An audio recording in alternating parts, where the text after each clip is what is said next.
Hello students, I hope all of you are doing well. In this video, we will discuss how to preview our reading comprehension and solve the questions that are given below. In the previous video, we have discussed how to preview it with the help of an example. Again, we have a complete reading passage over here in this video as well, which we are going to preview before we start solving questions. तो उससे आपको ये समझ में आएगा कि preview करने के बाद में क्वेश्चन के आंसर्स पता करना कितना इजी हो जाता है, right?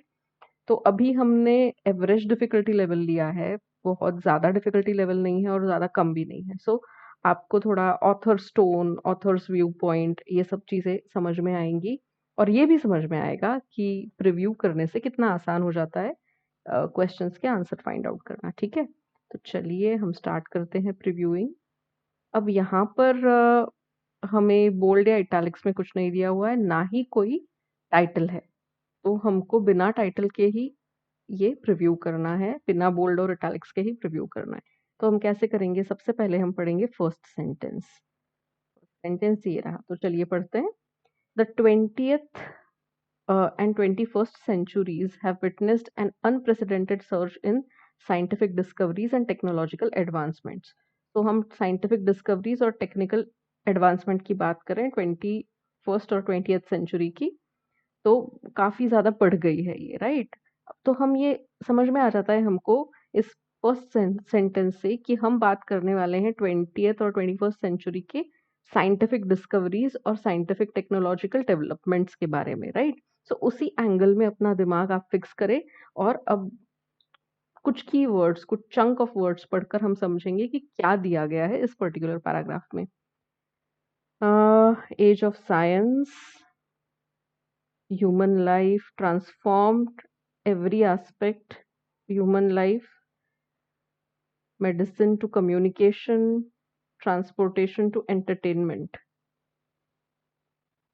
information technology, biotechnology, space exploration redefined human understanding of universe and our place within it. However, अब ये लास्ट सेंटेंस भी है तो हमको ये डिटेल में पढ़ना होगा।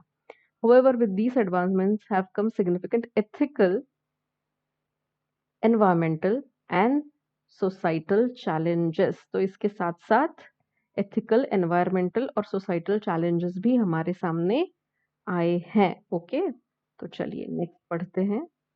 फर्स्ट सेंटेंस पढ़ेंगे फिर से। One of the most notable breakthroughs of modern era is advancement in genetic engineering। पहले जो पैराग्राफ था वो जनरल बात कर रहा था कि किस तरीके से टेक्नोलॉजी एडवांस हुई है और हमने लास्ट पॉइंट यहाँ पर कवर किया जिसमें हमने एक कॉन्ट्राडिक्टरी चीज़ भी कवर की है कि इसके साथ में एथिकल, एनवायरमेंटल और सोसाइटल चैलेंजेस भी आए हैं, राइट? अब हम बात करें जेनेटिक इंजीनियरिंग की, कि जेनेटिक इंजीनियरिंग में सबसे ज़्यादा डेवलपमेंट हुआ है, ऐसा कहना है इस पैराग्राफ में। Techniques, CRISPR, revolutionized biological sciences, added genes for curing genetic diseases, agricultural yields. However, और last sentence, so पढ़ते हैं चलिए। The ethical implications of genetic editing, such as possibility of creating designer babies or unintended ecological consequences, continue to provoke debate, right? So ये है इसका contradictory part कि बहुत सारी चीज़ें तो अच्छी हैं जेनेटिक इंजीनियरिंग के बारे में, रिवोल्यूशनाइज किया है बायोलॉजिकल साइंस को, लेकिन ये डिज़ाइनर बेबीज अगर हम बनाने लग गए तो उसका कॉन्सिक्वेंस क्या क्या होंगे, ये अभी भी चर्चा में है विषय। नेक्स्ट, मोर ओवर, फिर से हम और किसी एडिशनल एडवांसमेंट की ही बात कर रहे हैं क्योंकि हम बोल रहे हैं मोर ओवर, कुछ कॉन्ट्राडिक्टरी नहीं आने वाला है यहाँ पे। AI from realm of science fiction into everyday life, AI का अब हम देख रहे हैं कि कैसे एवरीडे लाइफ में उतर चुका है।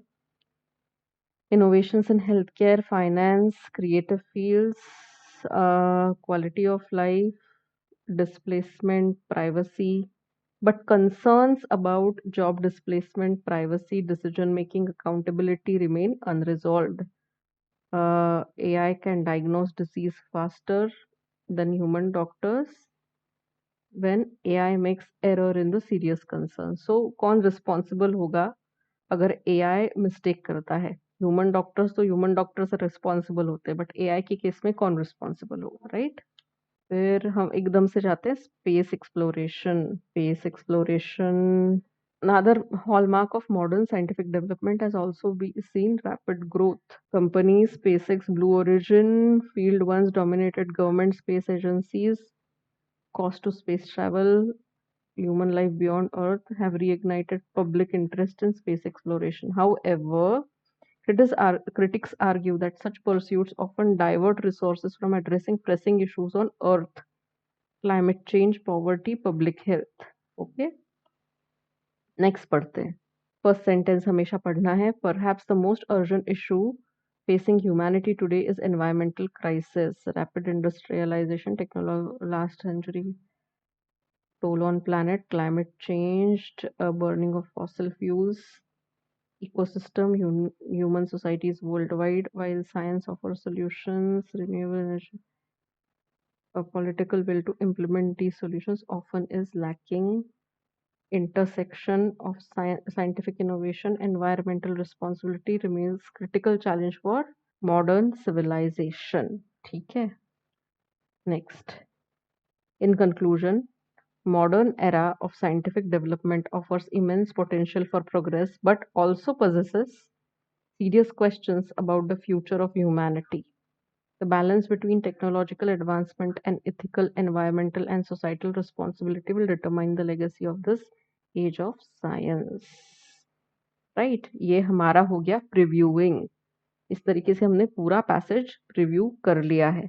ठीक है, इससे भी फास्टर आप कर सकते हैं जब आप खुद करेंगे, तो इससे भी स्पीड आपकी इंक्रीज होगी. चलिए अब क्वेश्चंस पढ़ते हैं फटाफट. Which of the following is the best description of the ethical concerns surrounding CRISPR technology? ये अगर आपको याद हो तो हम जब जेनेटिक इंजीनियरिंग की बात कर रहे थे, है ना, तब कुछ तो भी इसके विषय में बात हुई है. और क्या पूछा गया है? Best description of ethical concern. तो जेनेटिक इंजीनियरिंग में सबसे बड़ा एथिकल कंसर्न कौन सा है, ये हम बात कर रहे हैं. Uh, this allows for significant improvements. अब जब इम्प्रूवमेंट्स है तो कंसर्न कैसे होगा, तो ये तो यहीं पर कैंसिल हो गया, एलिमिनेट हो गया. Could lead to creation of designer babies and unintended ecological consequence. हाँ, ये लाइन तो हमने कहीं पढ़ी थी, तो ये हम रखते हैं अभी. ensures that the cure for most genetic diseases. अब क्योर है तो फिर ये कंसर्न भी नहीं हो सकता वापस, तो ये एलिमिनेट हो गया. will displace jobs in biotechnology sector. ऐसे सिर्फ टिपिकल बायोटेक्नोलॉजी सेक्टर के बारे में तो हम बात नहीं कर रहे हैं, और ये सबसे बड़ा एथिकल कंसर्न भी नहीं है CRISPR का, राइट? क्योंकि displacement of job, environmental concerns, ऐसा सब हमने लिस्ट दी हुई थी उस पैराग्राफ में.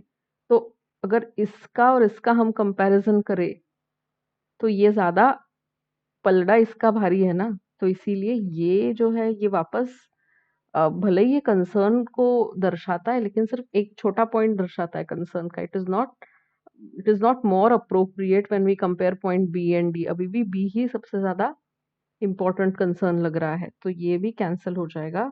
मोर cost effective than other gene editing technologies. अगर कॉस्ट इफेक्टिव है तो ये कंसर्न कैसे हुआ वापस, तो ये तो एलिमिनेट हो गया. तो जैसे हमने डिस्कस किया, अभी बी अभी हमारे लिए सबसे अप्रोप्रिएट चॉइस है.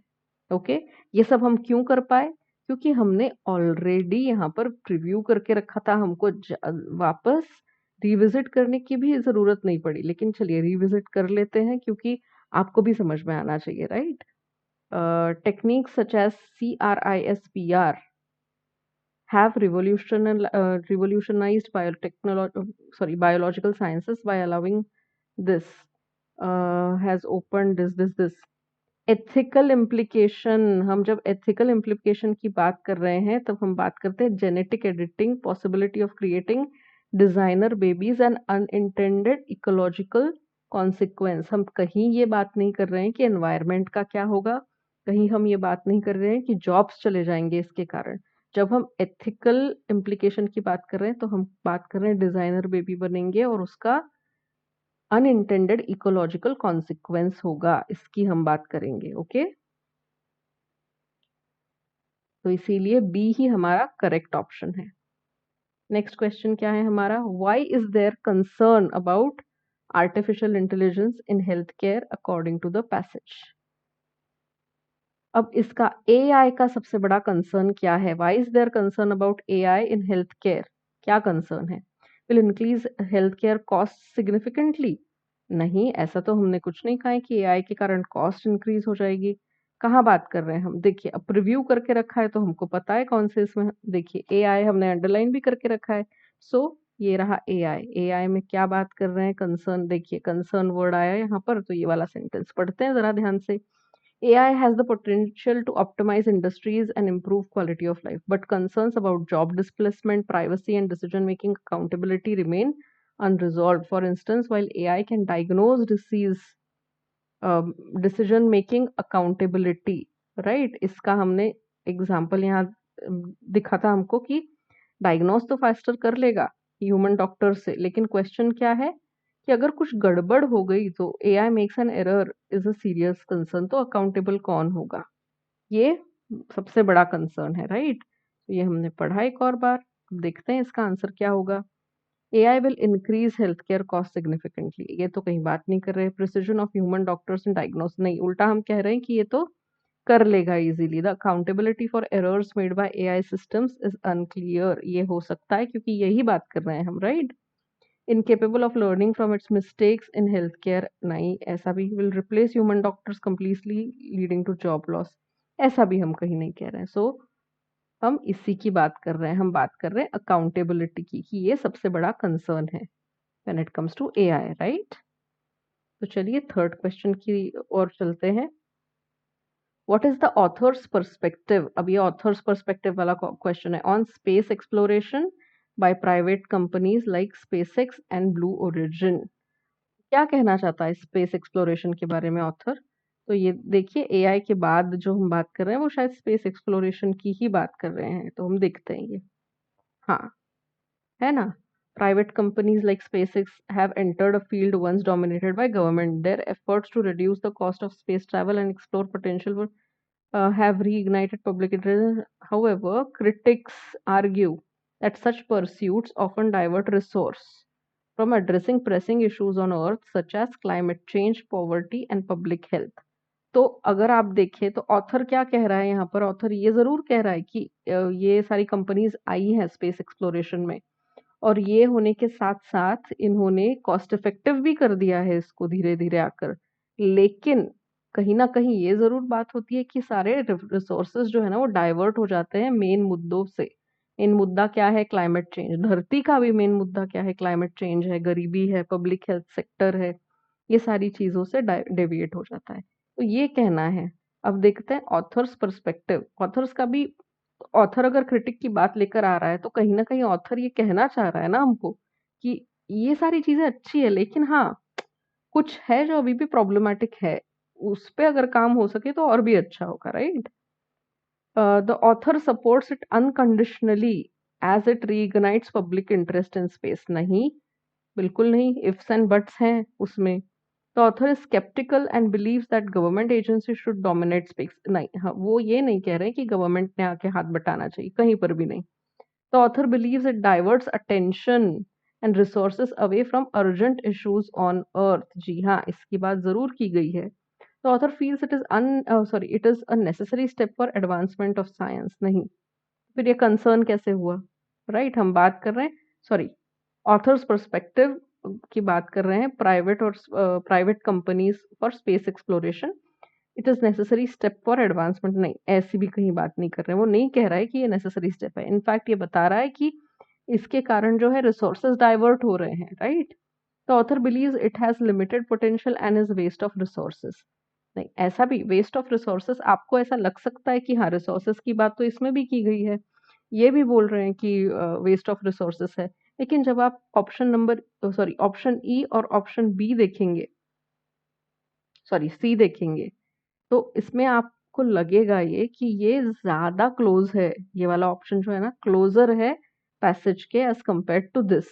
लिमिटेड पोटेंशियल है, ऐसे जनरलाइज नहीं कर रहा है ऑथर कि एकदम लिमिटेड पोटेंशियल है और वेस्ट ही हो रहे हैं रिसोर्सेस। हम कह रहे हैं कि डाइवर्ट हो रहे हैं ज्यादा resources, right? So C for us is the correct option for question number 3। अब बात करते हैं क्वेश्चन नंबर 4 की। Which of the following statements is most aligned with author's view on environmental crisis.